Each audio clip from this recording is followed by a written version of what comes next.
Hi, I'm Barry. This is Mega City Gaming, and this is an intro to the Periphery. Enjoy. The Periphery is a solo or co-op game cobbled together from several different rule sets. It's like a dream team of rules. It uses the dice and tokens from the Judge Dredd miniatures game by Warlord Games. These are the activation tokens, drawn at random to see which player's unit can activate next, and shows when a unit has activated. The star activation token is like an activation token, but is only used by special characters and has a chance of being reused multiple times in the same turn. Next is the stamina token, which indicates how much more punishment a unit can take before collapsing, and the pinned token, which shows that a unit is distracted by attacks and is frozen on the spot. The stunned token shows that a unit is physically affected by attacks and is suffering ill effects. Moving fast shows that a unit has sprinted or dodged wildly during its activation, making it harder to shoot at. And of course, Overwatch shows that a unit is covering an area and ready to shoot if a target appears. The biochip, special, used to download the consciousness of a deceased character, which can later be used to bring it back to life. But you have to buy one. Before looking at stats and gameplay, let's have a look at the dice. The dice have obviously 6 faces. They're like D6s. 3 of the sides are hits, 2 of the sides are defends, and 1 side is a critical. The hits show how many attacks hit the target, the defends blocks a hit, and the criticals can wound a target, block an attack, or trigger other special effects. This is the stat card of a street judge. It can either be a player or a hostile. Let's have a look at the stats on the left hand side. First is move, which is how far a unit can move in one action, which would be either inches, or if you've got a mat with squares on, use the squares. Next is shoot, the number of dice rolled to shoot, obviously. Next is fight, the number of dice rolled to fight. Wow. Next, armor. Armor is added to stamina for the number of dice rolled to defend. Stamina is added to armor for the number of dice rolled to defend. What a surprise. Also indicates how much punishment a unit can take. The credits is the cost of the unit and its equipment. Dexterity is the number of dice rolled for a dexterity check. Intellect is the number of dice rolled for an intellect check. Dexterity and intellect are both secondary stats. Weapon stats. The judge, of course, has a lawgiver and a knife. The lawgiver is 62 credits, the knife is 10 credits. This is all included in the total credit score in the bottom left. The special rules for each of these weapons is written underneath the title, so the lawgiver has a rule called lawgiver, of course, which means you can spend an action to change the ammo type to armor piercing or high X. Of course, you'd expect that. And the knife has an armor piercing, which means the target suffers -1 armor for this attack. Range. Range can be optimum range or long range. So range in this case for the lawgiver would be 2 to 18 inches. That's the optimum range. And then anything above that, pretty much anything. If you imagine we're going to play on a tabletop, the lawgiver can shoot all the way across the table, of course. However, it's above the optimum range over 18 inches, so that attack would suffer a -2 to hit. So that would be -2 dice. Power. Power. For each hit scored, roll this number of dice to increase the seriousness of the attack. Noise. The noise is a factor used in stealth missions. So the last thing we're going to look at on this side of the card is the equipment. Some units don't have equipment, some units do. The judge is very well equipped, so we're going to start with the stim. Judges have stims, which cost 5 credits, and that is included in the total credit score down in the bottom left. And a stim means spend 1 action to remove 1 stunned token from this unit or a unit within 1 inch, and it's a 1-use item. And of course the judge has some kind of flak armor, or this judge that does anyway. And again, the flak armor costs 6 credits, which is included in the cost down in the bottom left. And also the armor score for this particular type of armor is already included in the stat card where it says armor 2. On the reverse side of the card there are the skills, and judges in this game have the insolent skill, 15 credits, also included in the total score for the credits. And this is spend 1 action and select a unit within line of sight, roll 1 dice. On a hit result, the target must instantly move 5 inches toward this unit. So they're basically arresting people. Yeah. The profile in the top right is basically the AI. So in a situation where this unit is a hostile on the board and not being controlled by myself, then these are the general motivations and actions that this unit will take. So in this case we have get in cover. So this unit will move towards cover, then shoot the nearest character from that position. And also as a secondary AI note, assist. Shoot at or move towards and attack the character nearest to another hostile. So it will prioritize these and do these whenever possible. Now let's talk about turns. Players choose the color of token, either red or black or gold or blue, that they're going to use. And for each unit, hostile or friendly, on the board, place an activation token into the dice bag or the cup or whatever you're going to use. Blindly draw an activation token from the bag to see which team can activate a unit. So either friendlies or hostiles, or if there's any other factions, any other players, then one of their units. Place the token by the unit or on its card, then activate it. Once that unit has finished its activation, draw another token and activate any unit that doesn't have an activation token already by it.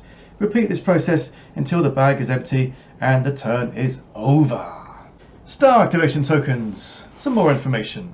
Some influential characters or leaders use star activation tokens instead of regular activation tokens.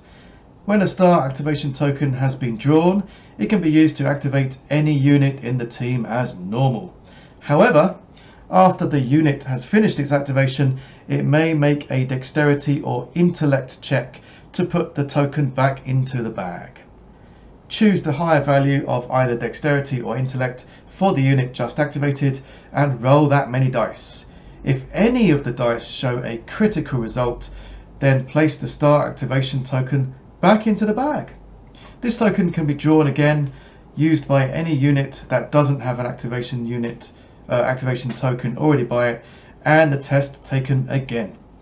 This represents the leadership, morale, zeal, influence, or downright fear a special character spreads to its team.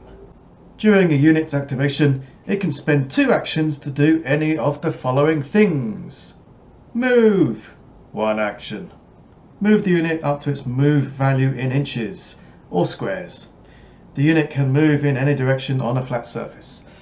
There are terrain rules which, when they come up, we'll see what happens. Pins and stuns negatively affect movement.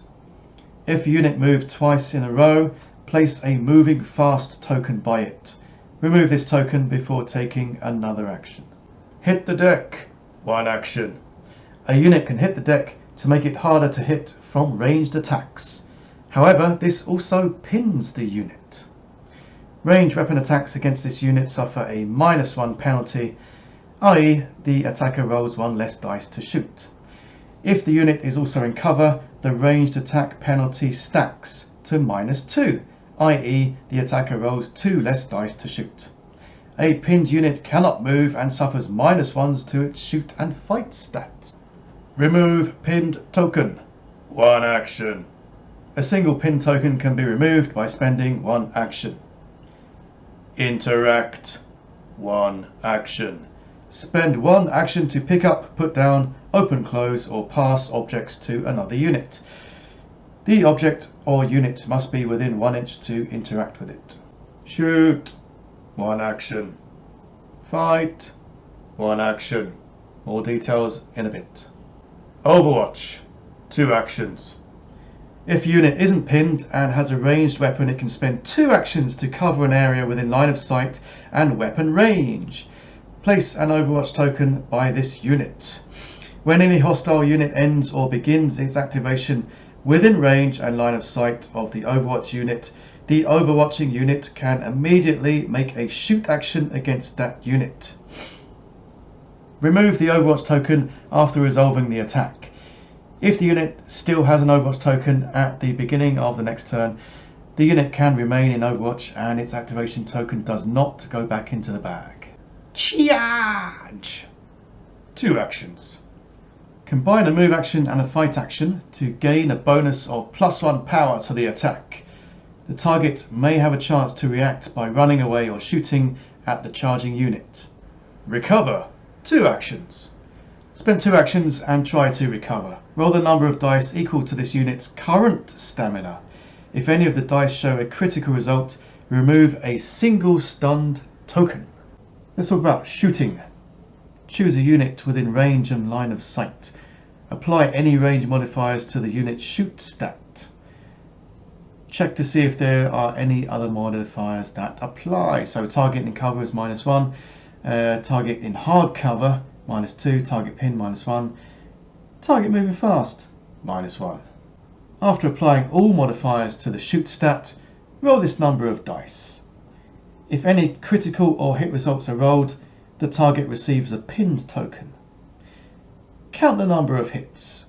For each hit scored, roll a number of extra dice equal to the power of the weapon used. Add any hits to the total hits for this attack roll. Then count the number of critical results. Add together the target's armor and current stamina and roll this number of dice, regardless of how many models are in that unit. For each critical result, remove a critical result from the attack roll total. Count the number of defend results. Compare this to the total hits. If the defend results double the hit results in the attack, the defender gets an immediate free action. If the defend results are greater or equal to the hit results in the attack, nothing happens. If the hits on the attack are greater than the defends, the defender receives a stunned token, and if the hits in the attack double the defend results of the defender receives a stunned token and removes 1 stamina. As far as fight is concerned, resolve the attack as with the shoot, but using the fight stat instead and without any cover modifiers. Units are not locked in melee combat and can take actions as normal. Melee attacks don't normally pin targets. Let's talk about charge. As I said earlier, combine a move action and a fight action to gain a bonus of +1 power to the attack. If the target doesn't have an activation token by it and isn't pinned, it may immediately react to a charge in 2 ways once the attacker has moved. Charge, reaction, run. Take 1 move action in any direction and place an activation token from the bag by this unit. Charge, reaction, shoot. If the unit has a ranged weapon, take 1 shoot action against the charging unit.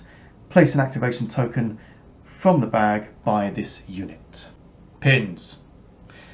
Pinned tokens stack up on a unit. Pinned units cannot move, and they suffer a -1 to shoot and a -1 fight, regardless of how many pinned tokens they have. Attacks against a pinned unit suffer a -1 penalty. Stuns. Again, stunned tokens stack up onto a unit, and stunned units suffer a -1 shoot and -1 fight, regardless of how many stun tokens they have. For each stunned token a unit has, it suffers -1 move. This can potentially freeze a unit on the spot. Collapsing. As soon as a unit's stamina is reduced to 0, it collapses and that unit's activation token is removed from the game. So those are the core rules of the Periphery regarding stats and combat and such like, movements and actions and stuff. Blah, blah, blah. The rest of it, as in between the missions, going shopping and buying and selling goods and special skills and stuff like that, will be covered during the game. So I'm going to do a few missions, generic missions first, just to get the ball rolling, and then we're going to go and dive into a campaign. Like, subscribe, comment below. Thank you very much.